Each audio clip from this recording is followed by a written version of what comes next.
चलिए आज हम पढ़ेंगे पवन, तूफान और चक्रवात।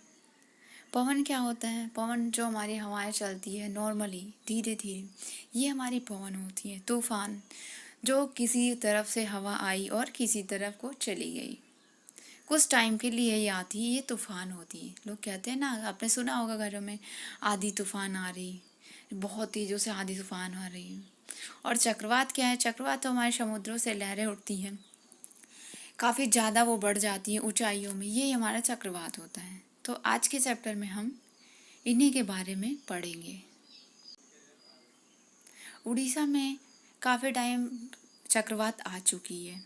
उसकी स्पीड क्या थी? 200 किलोमीटर प्रति घंटा थी। उसमें काफ़ी ज़्यादा इंसानों का नुकसान हुआ था, काफ़ी ज़्यादा घर वगैरह गिर गए थे, परिवहन और बिजली, इन सब पे बहुत ज़्यादा नुकसान हुआ था। लेकिन ये क्या है? ये हमारा प्राकृतिक है, जो कि हम इसे रोक नहीं सकते हैं। चक्रवात को हम नहीं रोक सकते हैं। उड़ीसा के तट को 18 अक्टूबर 1999 को एक चक्रवात ने पार किया था, जो हमें डायग्राम में दिख रहा है। चक्रवात का पवन वेग 200 किलोमीटर प्रति घंटा था। चक्रवात ने 45,000 भवनों को तहस-नहस यानी तोड़ फोड़ कर दिया था, जिससे काफ़ी लोगों की मौत हो गई थी। उसी वर्ष 29 अक्टूबर को 260 किलोमीटर प्रति घंटा के पवन वेग से पुनः एक अन्य चक्रवात उड़ीसा में आया था। इसके साथ ही 9 मीटर ऊंची समुद्री लहरें भी तट से टकराई थी। हजारों लोगों ने अपने जान गंवा दिए, यानी हजारों लोग उसमें मर गए थे। करोड़ रुपए की संपत्ति नष्ट हो गई थी। चक्रवात ने कृषि, परिवहन, संचार और विद्युत संवहन सप्लाई को प्रभावित किया था। लेकिन चक्रवात क्या होते हैं? ये कैसे बनते हैं? ये इतने विनाशकारी क्यों होते हैं? क्या अध्याय में हम ऐसे कुछ प्रश्नों के उत्तर जानने का प्रयास करेंगे। जी हाँ, हम वायु द्वारा होने वाले कुछ क्रियाकलापों से आरंभ करते हैं। ये क्रियाकलाप हमें चक्रवात से संबंधित कुछ मूलभूत विशेषताओं को स्पष्ट करने में सहायता होंगे। इससे पहले कि हम क्रियाकलाप आरंभ करें, याद रखिए कि गति वायु पवन कहलाती है। गतिशील वायु पवन कहलाती है। वायु दाब डालती है। जब कभी भी किसी क्रियाकलाप में कुछ गर्म करना हो तो बेहद सावधानी से कार्य करना चाहिए। अच्छा होगा कि ऐसे सभी क्रियाकलाप आप अपने परिवार के बड़े सदस्यों की उपस्थिति में करें। कुछ भी ऐसा करना हो तो आप अपने टीचर, शिक्षिका या अपने फैमिली में कोई बड़ा मेंबर है, उसके सामने ही करिए। इस क्रियाकलाप में आपको पानी उबालने की आवश्यकता पड़ेगी। ढक्कन वाला टीन का एक डिब्बा लीजिए, इसे पानी से लगभग आधा भर लीजिए। डिब्बे को मोमबत्ती की लौ पर दाब तक गर्म कीजिए, जब तक कि पानी उबलने न लगे। पानी को कुछ मिनट तक उबलने दीजिए। मोमबत्ती को बुझा दीजिए। तत्काल ही डिब्बे का ढक्कन कसकर बंद कर दीजिए। गर्म डिब्बे को बंद करने में सावधानी बरतें। अब डिब्बे को सावधानी से धातु के गहरे पात्र या बर्तन में रख दीजिए। डब्बे पर ठंडा पानी डालिए। क्या डब्बे के आकार में कोई परिवर्तन आता है? जी हाँ, ये हमारे डायग्राम में दोनों ही सिचुएशन दिखाए गए हैं। डब्बे से भरे पानी जो था, और जब हम ठंडा पानी उसमें डाल रहे हैं, तब उसकी डिब्बे की सिचुएशन कैसी हो रही, स्थिति इसकी कैसी हो रही। क्या आप अनुमान लगा सकते हैं कि डिब्बे का आकार विरूपित या उसमें डिफॉर्मेशन क्यों हो जाता है? उसमें पहले वाले डिब्बे में कोई डिफॉर्मेशन नहीं है, लेकिन जो हम ठंडा पानी डाल रहे हैं उसमें, तो उसमें डिब्बे के आकार में परिवर्तन हो रहा है। यदि आपको टीन का डिब्बा ना मिल पाए तो आप प्लास्टिक की बोतल लीजिए। इसे गर्म जल से भर लीजिए। बोतल को खाली करके इसे तत्काल कस कर बंद कर दीजिए। अब बोतल को नल के बहते पानी के नीचे रख दीजिए। अब अपने कुछ अनुभवों को याद करने का प्रयास कीजिए। जब आप पतंग उड़ाते हैं तो क्या आपके पीछे से अपनी पवन सहायता करती है? यदि आप किसी नौका में या नाव में, तो क्या इसे चलाना आसान होता है? नहीं।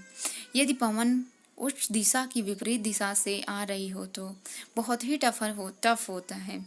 या आप साइकिल चलाते हैं, उसमें भी यदि आप चला रहे हैं और हवा जो है, पवन, वो आपके विपरीत दिशा में है, तो आपको बहुत ही ज़्यादा एनर्जी की ज़रूरत होती है और बहुत ज़्यादा मेहनत करने की ज़रूरत होती है उस टाइम। क्या आप जानते हैं कि हमें साइकिल के टायर को कसा हुआ रखने के लिए उसकी ट्यूब में हवा भरनी पड़ती है? हाँ। आप यह भी जानते हैं कि यदि साइकिल की ट्यूब में बहुत अधिक हवा भर दी जाए तो वह फट सकती है। ट्यूब के भीतर हवा क्या करती है? अपने मित्रों के साथ मिलकर इस पर चर्चा कीजिए कि साइकिल की ट्यूब में हवा कैसे उसके आकार को बनाए रखती है। पवन का वेग बढ़ने पर वायु का दाब घट जाता है। कागज के एक टुकड़े को मोड़कर किसी खाली बोतल के मुख से कम आपान की गेंद जैसा आकार बनाइए। खाली बोतल को पकड़कर उसके मुख के पास कागज की गेंद को रख दीजिए। अब फूंक मारकर गेंद को बोतल के भीतर डालने का प्रयास करिए। गुब्बारों को फुलाना। आइए हम देखते हैं गुब्बारों को कैसे फुलाते हैं। लगभग समान आपाम के दो गुब्बारे, एक ही माप के दो गुब्बारे लीजिए। गुब्बारों में थोड़ा पानी भर दीजिए। दोनों गुब्बारों को फुलाकर प्रत्येक को धागे में बांध दीजिए। गुब्बारों को साइकिल के स्पोक अथवा किसी छड़ में 8 से 10 सेंटीमीटर की दूरी पर लटका दी। जैसा कि ये डायग्राम में हमें दिख रहा है, दोनों गुब्बारों के बीच के स्थान पर फूंक मारिए। आपके विचार में क्या होना चाहिए? आप क्या देखते हैं? गुब्बारों के बीच में फूंक मारने के लिए विभिन्न तरीके अपनाइए और देखिए कि क्या होता है।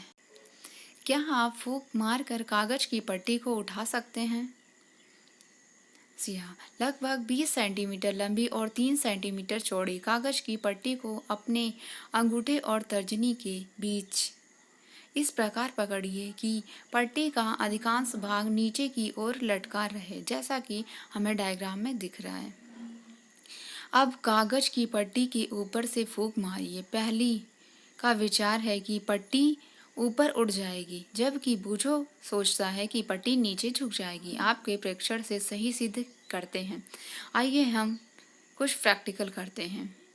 आपके परीक्षण अपनी आशा के अनुरूप है, अर्थात वे ऐसे ही हैं जैसा आपने सोचा था। क्या आपका ऐसा अनुभव हुआ कि पवन का वेग बढ़ने पर वायु दाब कम हो जाता है? जी हाँ। आइए अब हम यह समझने का प्रयास करें कि पवन कैसे बनती है, यह वर्षा कैसे लाती है और कभी-कभी यह विनाशकारी कैसे हो जाती है। आप यह जानते हैं कि गतिशील वायु पवन कहलाती है। पवन सदैव अधिक वायु दाब वाले क्षेत्र से कम वायु दाब वाले क्षेत्र की ओर गति करती है। वायु दाबों के बीच जितना अधिक अंतर होगा, पवन का वेग उतना ही अधिक होगा। लेकिन प्रकृति विभिन्न क्षेत्रों के वायु दाब में भिन्नता कैसे उत्पन्न होती है? क्या आप में भिन्नता के कारण ऐसा होता है? अब इसे हम समझते हैं। गर्म किए जाने पर वायु का क्या फर्क पड़ेगा? आप लोग एक बॉटल लीजिएगा, उसमें गर्म पानी रखिएगा। उसके उसके ऊपर की जो नली है, जहाँ पे उसका मुंह है, उसके मुख पे एक बैलून लीजिए। उसके दोनों बैलून को उसके मुख में डाल दीजिए और उसको किसी रबड़ वगैरह से आप बांध दीजिए। बांधने के बाद क्या होता है, उस ग्लास में जो आपने ट्यूब डाली है, उसमें क्या करेंगे, आप गर्म पानी डालिए। गर्म पानी डालने से क्या होता है कि जो आपका बैलून है वो सीधा हो जाता है। सीधा होने से ये हमें पता चलता है कि वायु जो आ रही हमारी वो उसके अंदर जा रही। और फिर उस गर्म पानी को आप निकाल दीजिए, पुनः उस ग्लास में ठंडा पानी डालिए, तो आप देखेंगे कि जो हमारा बैलून है वो नीचे की तरफ चिपक जाता है उस पाइप में या उस ट्यूब में। इससे हमें क्या समझ में आता है? अब गुब्बारे में होने वाले परिवर्तन या आकार में परिवर्तन को नोट कीजिए। आधार पर निम्न प्रश्नों के उत्तर दीजिए। कथन नली को गर्म जल में रखने पर गुब्बारा क्यों फूल जाता है? जब हम गर्म पानी में नली को रखते हैं तो गुब्बारा फूल जाता है, जैसा कि हमने बताया। वही गुब्बारा हम ठंडे जल में रखते हैं तो पिचक जाता है, उसी में चिपक लेता है। क्या हम पहले प्रेक्षण से यह निष्कर्ष निकाल सकते हैं कि वायु गर्म किए जाने पर फैलती है, अर्थात उसमें प्रसार होता है? वायु को जब हम गर्म करते हैं तो वो प्रसार करती है या फैलती है, और जब हम उसे ठंडी कर देते हैं तो क्या होती है, वो चिपक जाती है या भीतर की वायु में कमी आ जाती है। गर्म वायु ठंडी वायु की अपेक्षा हल्की होती है। पवन धाराएं पृथ्वी के असमान रूप से गर्म होने के कारण उत्पन्न होती हैं। यहाँ हम ऐसी कुछ स्थितियाँ का विवरण कर प्रस्तुत कर रहे हैं जिनके कारण पृथ्वी के वायुमंडल में पवन धाराएं उत्पन्न होती हैं। स्थितियाँ देखते हैं। भूमध्य रेखीय और ध्रुवीय क्षेत्रों का असमान रूप से गर्म होना। आपने संभवतः भूगोल में पढ़ा होगा, जियोग्राफी में आपने पढ़ी होगी। भूमध्य रेखा के आसपास के क्षेत्रों में सूर्य की अधिकतम ऊष्मा मिलती है। इससे इन क्षेत्रों में पृथ्वी की सतह के निकट की वायु गर्म हो जाती है। गर्म वायु ऊपर उठती है और ठंडी वायु भूमध्य रेखा के दोनों ओर स्थित 0 से 30 डिग्री अक्षांश की ओर पट्टी के क्षेत्र में भूमध्य रेखा की ओर गतिशील हो जाती है। इस प्रकार उत्पन्न धाराएं उत्तर और दक्षिण से भूमध्य रेखा की ओर बहती। ध्रुव पर वायु पृथ्वी के लगभग 60 डिग्री अक्षांश तक के क्षेत्र की वायु से अधिक ठंडी होती है। इन क्षेत्रों में गर्म वायु ऊपर उड़ती है, जिसका स्थान लेने के लिए ध्रुवों से ठंडी वायु उस ओर प्रवाहित होने लगती है। इस प्रकार वायु का प्रवाह ध्रुवों से अपेक्षाकृत अधिक गर्म क्षेत्रों की ओर होता रहता है। इसी प्रकार हम समझ सकते हैं कि 30 डिग्री तथा 60 डिग्री अक्षांश के क्षेत्रों के असमान रूप से गर्म होने के कारण पवन का प्रवाह 30 से 60 अक्षांश की ओर होगा। पवन के प्रवाह की दिशा उत्तर से दक्षिण की ओर अथवा दक्षिण से उत्तर की ओर दिशा में यह परिवर्तन पृथ्वी के घूर्णन के कारण होता है।